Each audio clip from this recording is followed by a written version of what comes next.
생명의 말씀. 이 시간에 정읍 명성교회 권영준 목사님의 말씀으로 함께 하십니다. 은혜 시간 되시기 바랍니다.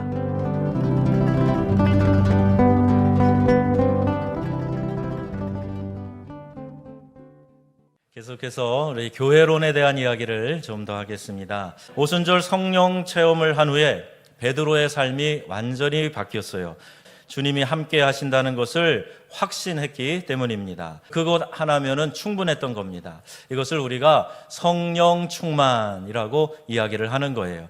제9시 기도 시간에 베드로와 요한이 기도하러 성전에 올라갑니다. 오후 3시가 바로 성경에 나오는 제9시입니다. 그러니까 오후 3시에 베드로와 요한이 기도하러, 또 다른 사람들이 기도하러 성전으로 많이 올라가니까 성전 문 앞에 나면서부터 걷지 못한 이 장애자, 그를 바라본 베드로의 마음에 주님이 고쳐주시겠다 하는 이 마음에 감동이 있어서 그에게 이제 기도하는 마음으로 선포하게 된 겁니다. 그래서 내게 있는 것으로 내게 주노니 나사렛 예수의 이름으로 일어나 걸으라. 베드로 자신이 그를 일으키겠다고 생각했던 것이 아니에요. 베드로는 이 기적에서 정말 바라보아야 할 대상이 누군가 하는 것을 명확하게 이야기하고 있어요. 나에게 이 감동을 주시고 이 일을 시키신 우리 주님을 바라보게 했던 것이죠. 15절 말씀에 보면 하나님이 죽은 자 가운데서 그를 살리셨으니 우리가 이 일에 증인이라. 19절 말씀 보세요. 너희가 회개하고 돌이켜 너희 죄 없이 함을 받으라. 나면서부터 걷지 못한 이 장애인에게 일어난 사건의 초점은 그가 그 안에 일어났던 어떤 기적, 여기에 초점이 맞춰져 있지 않은 겁니다. 예수의 이름에 능력이 있다고 해서 이것이 어떤 주문처럼 사용돼야 되는 것은 아니에요. 이것을 알지 못하면 큰 신앙의 오류에 빠지게 됩니다. 아프리카에서는요, 분명히 확인했던 신유의 기적들이 있었어요. 불어도 못하는 사역 초기에 카메룬 두알라에서 심한 병을 앓고 있던 성도들을 위해서 기도했는데 그들이 바로 고침을 받았던 일은 지금도 잊지 못할 귀한 간증입니다. 한국말로 안수기도 했어요. 불어도 되지 않아서 한국말로 예수의 이름으로 병 고침 받을지어다 기도했는데 신유의 역사가 나타난 거예요. 그래서 기도의 능력, 예수 이름의 능력이 있음을 저는 믿습니다. 그런데 그런 신유의 기적은 매번 그때 구할 때마다 일어나지 않았던 거예요. 내가 하는 것이 아니라 하나님께서 하시는 것이니까 어쩔 수 없는 한계를 느끼는 거예요. 오늘 사도행전 3장의 말씀을 잘 살펴보면 베드로는 조금도 기적에 초점을 맞추고 있지 않다는 사실을 알 수가 있습니다. 오직 예수님께만 관심이 있었어요. 그러면 주님은 왜 이때 걷지 못하는 장애인을 일어나게 하셨을까? 기적의 목적과 결과가 뭘까요? 이 기적의 결과로 전도의 문이 열렸다는 거예요. 기적을 목격한 수많은 사람들이 베드로에게 그 앞으로 나오게 되었고 그들이 모여들었고 베드로는 그때 예수 그리스도를 전했어요. 그래서 이날 5,000명이 넘는 사람들이 구원을 받았다 하는 거죠. 기적이 그들을 구원한 것이 아니라는 사실이에요. 기적은 다만 복음을 듣는 귀를 열기 위함이에요. 이것이 바로 주님의 계획이었던 것입니다. 모든 기적들은 다 예수님이 하나님의 아들이신 것을 믿게 하고 또 천국 복음을 전하는 데에만 그 기적과 이사를 사용하셨다 하는 것을 알 수가 있어요. 성령 충만은 이사와 기적은 내 안에 계신 예수님을 바라볼 때에 일어나게 되는 줄로 믿습니다. 그분을 가장 크게 볼 때 그때 역사가 나타난다는 거예요. 그럼 어떤 문제보다 예수님이 더 크게 여겨지는 것, 이것이 우리 주님이 우리에게 원하시는 것이라는 얘기예요. 여러분은요, 예수님을 얼마나 지금 크게 보고 계십니까? 여러분의 삶의 문제와 예수님, 어느 쪽을 더 크게 보고 계세요? 어떤 때는 우리의 삶에 큰 문제가 다가올 때 숨쉬기조차도 버거울 정도로 내가 삶에 아무런 의욕이 없고 힘이 없을 때 그 삶의 문제가 너무 크게 보여서 예수님이 거기 가려져요. 보이지 않아요. 주님의 능력, 기도, 하나님께 나아가는 것, 이런 것들을 생각하지 않으며 살아갈 때가 있다는 거예요. 여러분, 문제의 크기와 상관없이 주님을 바라보는 믿음을 가지시기를 바랍니다. 베드로는요, 수제자라고 불리울 자격도 없는 사람이에요.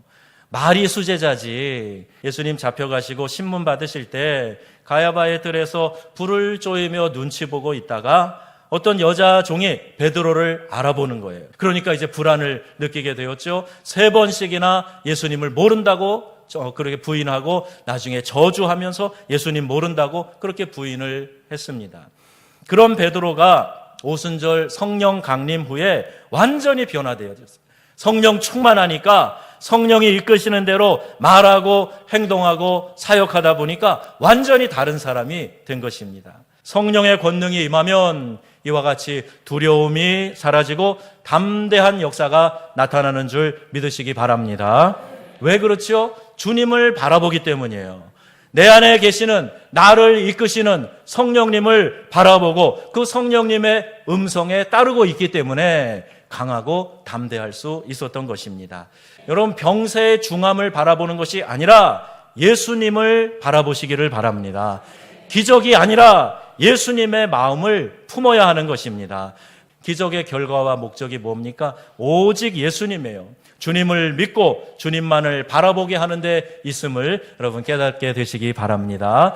베드로가 은과 금은 내게 없거니와 내게 있는 것으로 당신께 드리겠소 하면서 나사렛 예수의 이름으로 일어나 걸으시오 라고 선포했어요.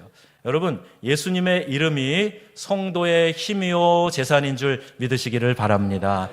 여러분, 예수님이 내 삶의 주인이시고 나의 구원자이라고 믿으십니까? 아멘. 주님을 바라보는 자에게는 두려움이 사라지는 거예요. 너희는 무엇을 먹을까? 무엇을 입을까? 염려하지 말라. 주님 말씀하셨어요.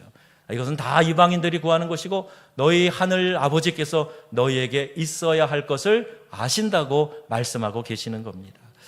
조현삼 목사님이라는 분이 계시는데 그분이 서울에서 심무한 광염교회, 일명 감자탕 교회로 더 알려져 있어요.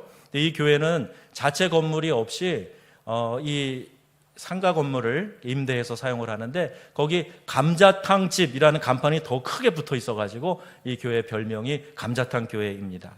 근데 이 교회가 세상에서 봉사를 많이 하는 것으로 알려져 있어요. 삼풍백화점 붕괴 때부터 이곳저곳에서 일어나는 재난 현장에 교회 이름도 붙이지 않고 기독교 연합봉사단 이름으로 제일 먼저 달려가서 구호 활동을 하는 거예요. 물과 음식, 담요 이런 것들 생필품 나눠주면서 봉사활동을 하고 그리스도의 사랑을 전합니다. 그 교회 부목사님들을 뽑을 때 기준이 쌀포대를 얼마나 잘 짊어지느냐 이런 걸로 뽑는다는 그런 말이 있을 정도입니다. 근데 이 교회는요, 재정의 여유 자금을 매월 100만 원만 딱 남겨놓고 모두 다 어려운 교회, 어려운 사람들 선교하며 돕는 데 사용한다 그래요. 이게 쉬운 일이 아닙니다.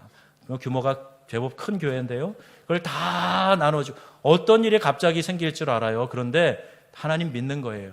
우리에게 지금 주신 사명은 세상을 섬기라는 겁니다. 그리고 아주 기본적인 것만 남겨놓고 다 원하는 대로 필요한 대로 흘려보내고 사용하면서 돕고 선교하는 데 쓴다는 거예요. 이런 일이 결코 쉬운 일이 아닙니다. 그렇게 하려면 우리가 주님을 철저하게 바라봐야 돼요. 주님께 시선을 고정해야 됩니다. 그래서 삶에 다가오는 모든 두려움을 이기는 그 믿음이 우리에게 필요한 것입니다. 두려움이 사라진다는 말은 고난이 없어진다 이런 말은 아니에요. 고난이 다가오면 감당할 힘을 주시는 주님을 의지하고 주님이 기뻐하시는 길이 무엇인지 분별하며 나아간다. 이제 그런 의미입니다. 주님이 기뻐하시는 길을 가기 위해 고난도 감수하겠다 이런 각오가 되어 있으면 하나님은 저와 여러분 또 여러분의 가정 자녀를 그리고 우리 교회를 놀랍게 사용하실 것입니다.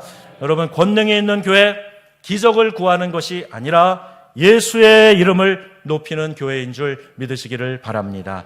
기적은 우리의 믿음의 주요 온전케 하시는 이인 예수님을 믿게 하는데 그리고 주님을 담대하게 전하게 하는데 하나님께서 사용하시는 거예요. 교회의 전유물도 아니고 어느 개인의 전유물도 아니에요. 문제보다 주님을 더 크게 보는 믿음의 성도들이 다 되시기를 바랍니다. 그러면 우리는 권능이 있는 교회를 경험하게 될 것입니다. 세상의 시선을 맞추지 마세요. 주님만 바라보며 나아가는 우리 귀한 성도님들이 다 되시기를 우리 주 예수님의 이름으로 축원합니다. 아멘.